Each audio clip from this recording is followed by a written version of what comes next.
Hello po, water sign, Cancer, Pisces, and Scorpio. Kumusta po kayong lahat? Okay, so water sign, maraming salamat po sa walang sawang pagsubaybay sa ating mga reading.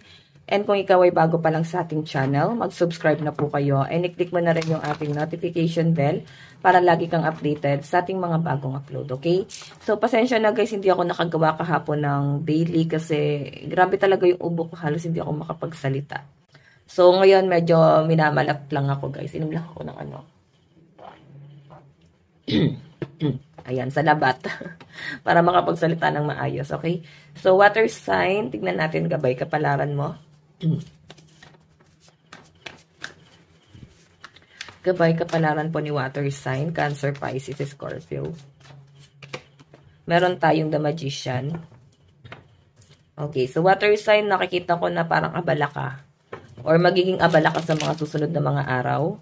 Yung iba sa inyo, meron kang inaasikaso, meron kang pinagkakaabalahan, meron kang plano, or pwede nag-iisip ka ano yung mga susunod na hakbang na gagawin mo, okay?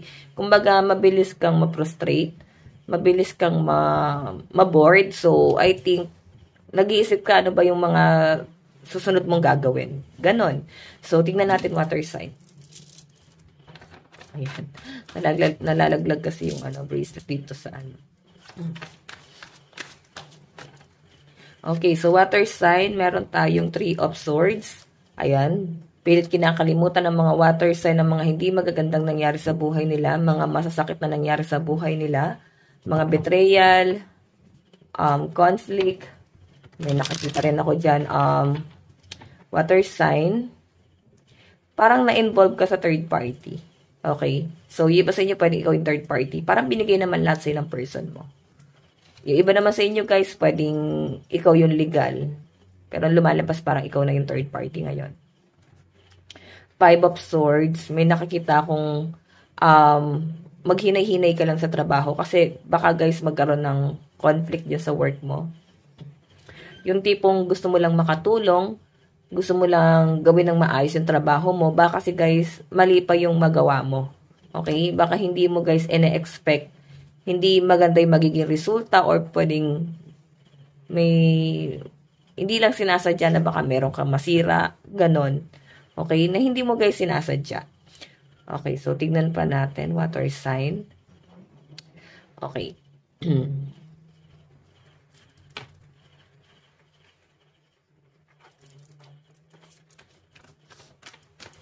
Water sign.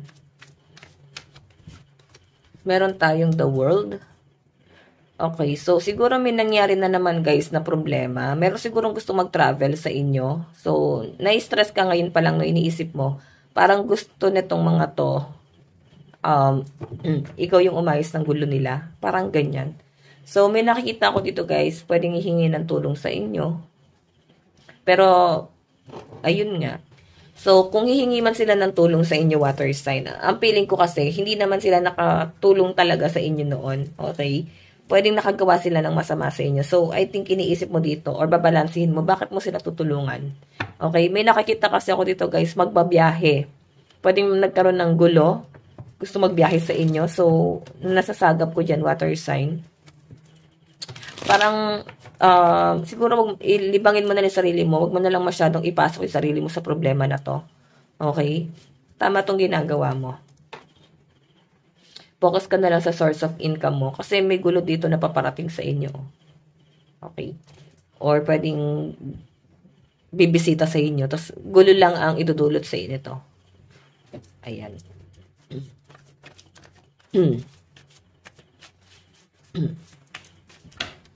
Oops.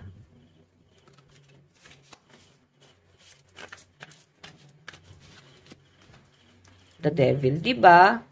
Baka akala mo makakabuti sa'yo. Akala mo makakatulong sa'yo. Ayan.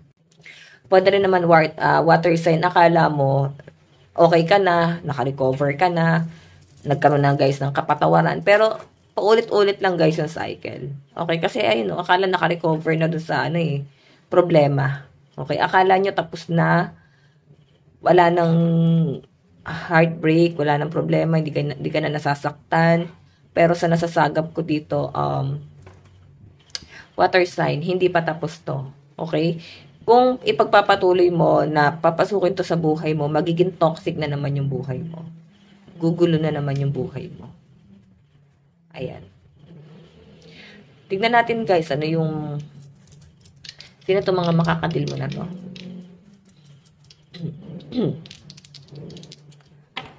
So, meron tayong Taurus, Aries, Leo, Gemini, okay, Virgo, and Cancer. Meron tayong number 599. Ayan. Okay. Ang pasensya na guys, no? Medyo may ubo pa rin ako kung medyo nahihinto-hinto ako. Ayan, pinipigilan ko lang. Okay, so water sign. Tingnan pa natin. Inom lang ako guys ng salabat.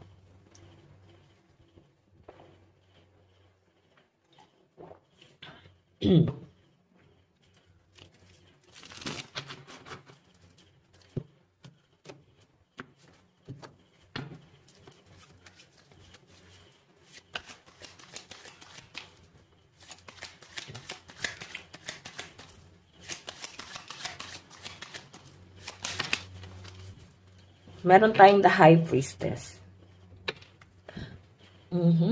May nakikita ko dito guys, may nakikiramdam sa'yo. Pinapakaramdaman ka lang nitong taong to. I think, may inggit sa inyo. Okay?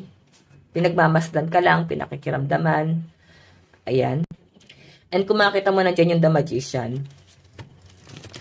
So, nakatingin lang siya sa'yo sa malayo. Habang ikaw, abala ka sa ginagawa mo, abala ka sa hanap buhay mo. Feeling ko hindi mo to ka-close. Okay, pero nakakahalubilo mo to. Ayan. Tignan natin, bakit ka ba pinagmamasdan ng taong yan? Oo, top chalice. Gusto ng collaboration. Okay, hindi naman pala masama. Gusto niya mapalapit sa inyo. Okay, kasi partnership yung Two of Cups. Gusto niya mapalapit sa iyo. Pero ikaw kasi water sign. Ang laki na ng trust issue mo. Sobra. Okay, hindi mo na gano'n na-appreciate yung mga bagay-bagay na nasa paligid mo. Sino totoong nagmamalasakit sa'yo? Ayan. Parang iisipin ng mga water sign, ano intention? Bakit sila lumalapit sa'yo? So, yun lang guys, na medyo guarded ka na kasi. I think marami ng heartbreak na nangyari sa'yo. Tignan pa natin. Meron tayong Page of Pentacles. Page of Pentacles. Tignan pa natin.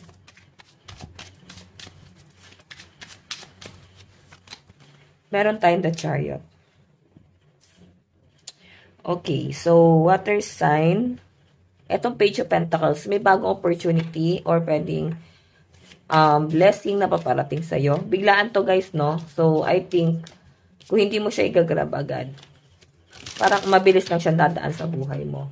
O itong taong to guys, siya yung gusto makipag-collab sa'yo. Page of Pentacles, nakikitaan ka niya ng potential. So, feeling ko maganda naman yung intention. Kasi, yung intention niya guys, gusto niya rin makatulong sa'yo.